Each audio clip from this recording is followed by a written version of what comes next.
nuk duhet ta bënd atë që bëri, sepse ja kemi edhe sot. Tani, si ka mundësi që në çdo betejë që një grup brenda PD-s ka brenda zotit Berisha, shoqërohet me daljen e një grupi akoma të madh se ky, që e ka mbytur gjithmonë në këto 35 vjet këtë grupi që doli kundër zotit Berisha. Tani shiko, tani këtu kemi problem kulturor tani. Në fakt, kjo është thelbi vërtet. Pra, Sali Berisha nuk është problem parazitike. Pra, po të hyjmë me themel fare tash. Pra, Sali Berisha nuk është problem fare dhe ajo që bëri Sali Berisha nuk është fare problemi parazitike. Pra, Sali Berisha as është problemi parazitike dhe lëvizja e tij nuk është fare problemi. Problemi është kultura e Partisë Demokratike e formsuar në 35 vite, cilën zoti Basha para sekondë nuk e preku fare. Edhe kjo është përgjegjësia themelore e Lulzim Bashës. Ruajti një parti demokratike në vijat që e gjeti, madje e kalcifikoi dhe mbrojtë vija dhe në fund fare pastaj po pse mbështetet Bashën pastaj? Mbështet jo Bashën, nuk e kam mbështet kur Lulzim Bashën. Jo kam mbështet qendrimet. Po mbështetet qendrimet tu Bashën, po mbështet. Jo, shiko, un po të mande qendrimet tjera Bashën, nuk them se un kam qenë, themi thonë se berishist, pra kuptimin që kam përkrau. Ke qenë berishist? Besi, nuk kam qenë herë kuptimin që them që se un nuk jam njëri që mbroj gjuhën e sharës, të shpifjes, të me shumë etik. Nuk i dua ato gjëra, sepse më kujtohet komunizmi, vëlla, shkruaj. Ora shko. Pse unë kam inat komunizmin? Sepse thot, po s'mendova se unë je miku im. Unë këtë problem kam. Po unë pranë nuk e du komunizmin. Familja, fisi, gjithë ne pranë kemi shqiptarët, pranë kanë vujt. Sepse kategorizohesh me klasë. Po kemi mendim tjetër, je klasë armike. Tani ke pasur raporte personale me zotin Berisha? Jo, personale jo. Je takuar? Po jam takuar 2-3 herë, po jam raport personale. Unë kam qenë një që e kam vlerësuar shumë. Edhe vlerësoj kontributin e Berisha. Nuk hyj tek ata që them që ai është një maskara, një tradhtar, jo, nuk hyj fare tek ata. Ti the zoti Berisha është problem. Është problemi. Fajtori i madh. Fajtori i madh sepse ai lëvizja e zotit Berisha ishte lëvizje që punoi kundër sistemit ose kundër Por pse mbështesin? Se mua kjo më habit. Tani pse mbështesin? Sepse kultura e brendshme Partisë Demokratike është e tillë që do shkojë drejt sa mbështetje. Shiko, cila është kultura Partisë Demokratike? Se ka shumë rëndësi të thuhet kjo gjë. Partia Demokratike u krijua në vitin 91-92 si një front që sulmonte si antishqiptare, si tradhtare, ku diun, partinë e punës të asaj kohe dhe adoptoi pak a shumë mjetet e asaj partie për të bërë politikë. Edhe nga i pamje organizative, Partia Demokratike ju përgjigj Partisë së Punës me qeliza nëpër çdo katon, nëpër çdo lagje. Edhe nga i pamja e ideologjisë, Partia Demokratike filloi zhvilloi dhe ajo një lloj lufte klasash të brendshme, pra që ditët e para.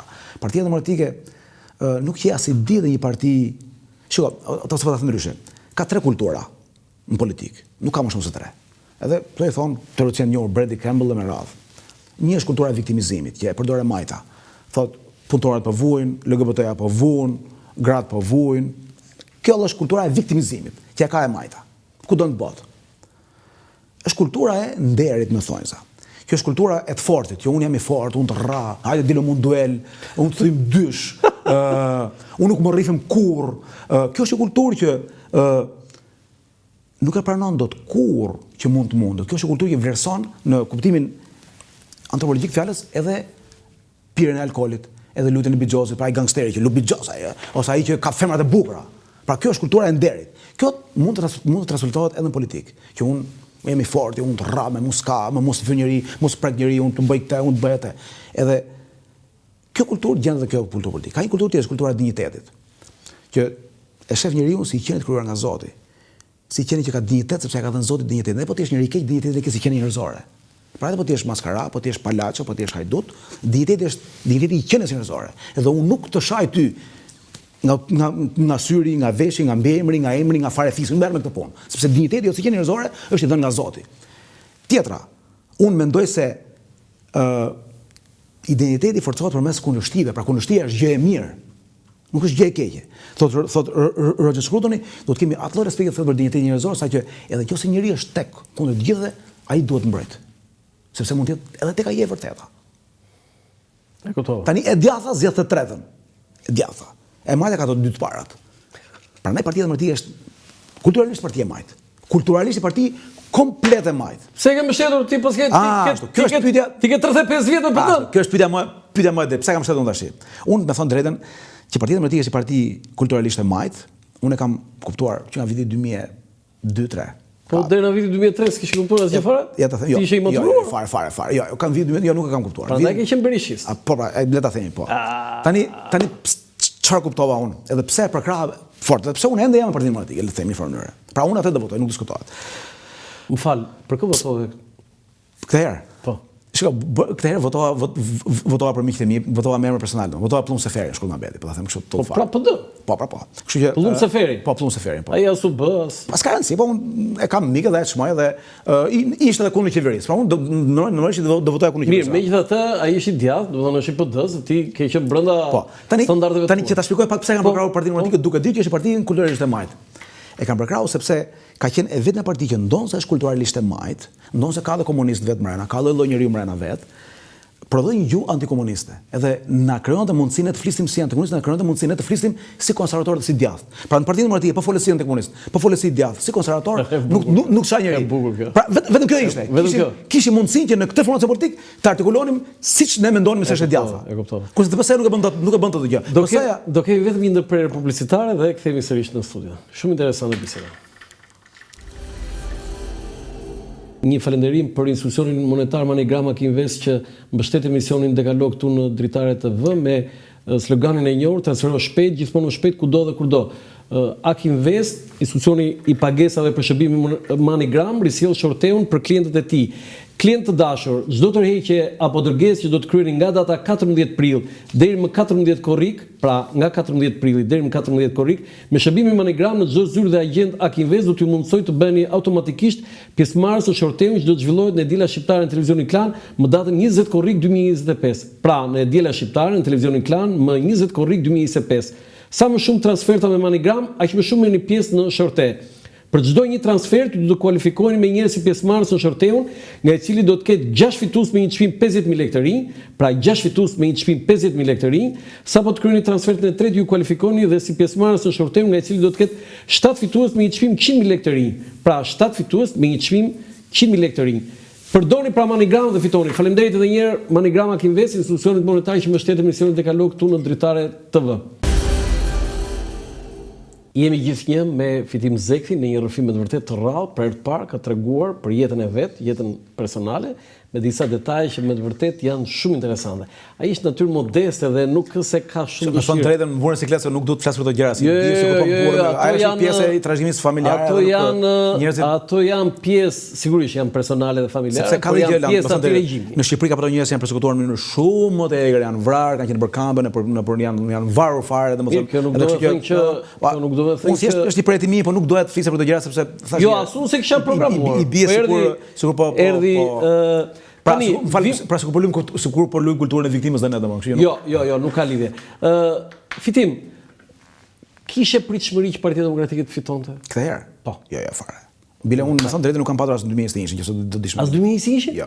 Se aty ishe pak u afrua shumë, po. Madje në një aleancë me LSI, nëse do ishte një aleancë fair. Po, u afrua shumë, po. Mendoja, unë kam menduar gjithmonë që Partia Demokratike ka një problem serioz kulturor, këtë kam menduar gjithmonë, por ky problem kulturor është i ka koshëm, do të dim diçka që shqiptarët, unë e kam bindje. Ndryshe nga që mendohet janë të majt, nuk janë të majt, e para njerëz nuk janë as majt as djathtë, njerëz janë njerëz thjesht, po kulturalisht shqiptarët nuk janë një popull që duan këto vlerat ideologjike të majtës. Jo. Shqiptarët nuk duan as gjuhën e arrogancës, as gjuhën e prepotencës, as gjuhën e sharjes, as gjuhën e fryrës. Po i gjen këta djathtë në Shqipëri apo Fitim? Jo, njerëzit për mua njerëzit po të jenë tek e virtyshme, po të jenë tek, unë mendoj që shqiptarët e duan drejtën, pavarësisht kusurit që mund të kemi ne si njerëz, e duan të mirën, por nuk ju është ofruar kjo gjë dhe nuk është kryer ideja sikur populli është i keq dhe populli blihet dhe korruptohet, populli është i majtë, populli me radhë. Jo, populli nuk është. E para nuk është zemati i djallës, populli është popull. Është gjuhë e poshtë që thon populli i PS-s, populli i PD, populli i djathtë, populli i majtë, nuk ka popull majtë. Do të thënë kundër kësaj që thonë që populli shqiptar voton majtas. Sigurisht jam kundër. Ka një problem. E kjo është prapë kulturar. Partia Demokratike ka thënë Bujar Lako atë Rahmet Pas që ndrit shpirti atje, do të aktor i madh, kur ishte kandidat për deputet në 97 në Tiranë e Re, që sot kujtohet, mori 27%. Edhe në mos këtë isha tha, do kisha marrë më shumë tha. E dakord, po unë mendoj se u kornizua gabim çështja e propozimit të elektoratit shqiptar që në vitin 92. Pse? Partia Demokratike e atyre viteve e propozoi të djathtën si partia që mbron 28 nëntorin, kundër 29 nëntorit, si partia që është kundër 5 majit, si partia që është kundër disa simbolikave të luftës partizane të Partisë Punës. Po nuk është kjo e djatha. E djatha këto i ka kategori të 100 atësajat. E djatha është të mbrosh lirinë e pranës, të mbrosh lirinë e jetës. A lufton të djathën në luftën e dytë botërore? luftuan. Që është temë tjetër, shumë e madhe. Jo, dua mendimin tënd. Do të thënë, bashkëpunuar me pushtuesit apo jo? Nuk e quaj bashkëpunim me pushtuesit, që do mendimin tim, nuk ka qenë bashkëpunim me pushtuesit.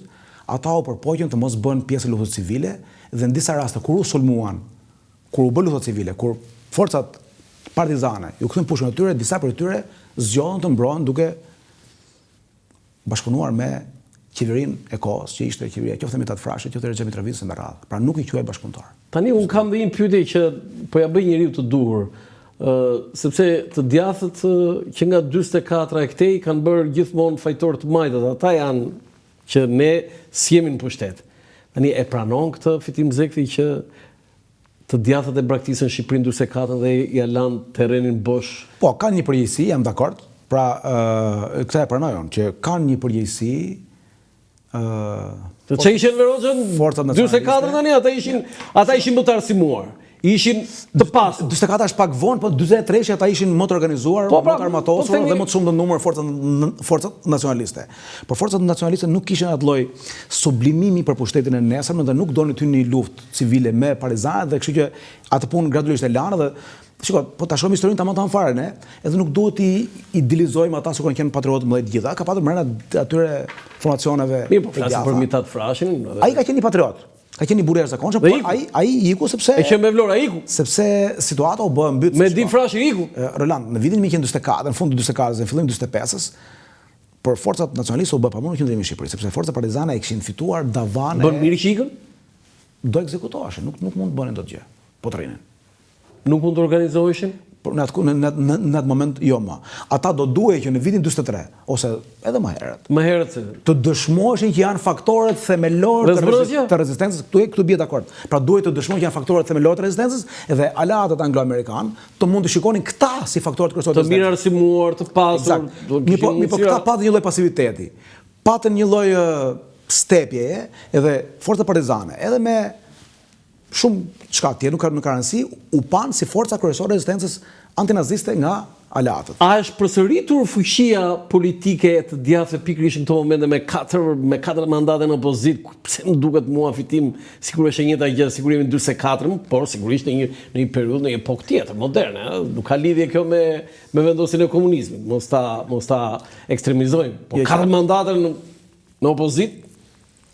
Ashtu i bie, domethënë, që është një situatë shumë e rëndë e djathtës. Kjo tregon në radhë parë që kjo e djathtë, e para nuk është e djathtë, e dyta ka dalë nga të qenit alternativë qeverisëse. Shiko, ose është depolitizuar. Çfarë thotë depolitizuar? Partia Demokratike sot është depolitizuar sepse ajo nuk i fiton dot zgjedhjet. Duke qenë se nuk i fiton dot zgjedhjet, nuk marr as llogari ndaj votuesit vet. A thotë ka fajin PS? Po gjeni mënyrë të tillë. Pra nuk jep dot llogari për rezultatin. Ky është problem se edhe PS nuk i humb dot. Edhe ajo nuk jep dot llogari para zgjedhjes, se ai ka fituar, nuk i humb dot zgjedhjet. Fituesi nuk Rama nuk mund të humbë, Berisha nuk mund të fitojë. Në këtë pikë jemi sot në Shqipëri. Kemi qenë me kohë, por mas 2021 u bë qartë. Unë mendoj që edhe me zotin Basha ne kemi vujt këtë lloj problemi strukturor ideologjik Partisë Demokratike, pra kulturor. Partia Demokratike e Shqipërisë duhet të dalë nga mendësia e viteve 91, 95, 96. Nuk ka diskutim. Si nuk vendoi Lulzim Basha një politikan i ri, këto janë dobësitë e Lulzim Basha dhe Lulzim Basha besoj ka mbyll kapitullin e karrierës vet politike. Ku është tani? Nuk e kam ide, nuk e di. Ka ikur në Holland? Se di, nuk e di. Nuk e kontakt.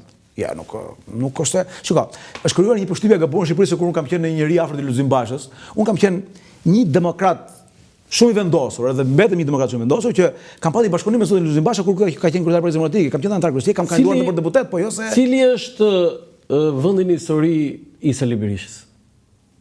Shiko, ai në momentin e parë është njeriu që udhëhoqi, le të themi, me tjerë, po vetë kishte forcën kryesore të Partisë parë opozitare. Kjo nuk diskutohet. Pra, kryetari i Partisë parë opozitare në Shqipëri pas kryetari i parë ishte Azem Hajdari, po kryetari i dytë. Azem Hajdari është kryetari i komisionit nismëtar. Po, ai quhet kryetari i parë, nëse ne do bëjmë historikun, ai ishte i partisë, ishte komisioni nismëtar. Partia kryetari i Partisë Demokratike. Ta themi në një farë mënyrë, domosdoshmë, shiko, se Berisha çoi në zgjedhje, drejtoi fushatën e 91-shit të ose për ta bërë fjalë ndoshta. Azem Hajdari ka vlera të tjera. Lideri i lëvizjes.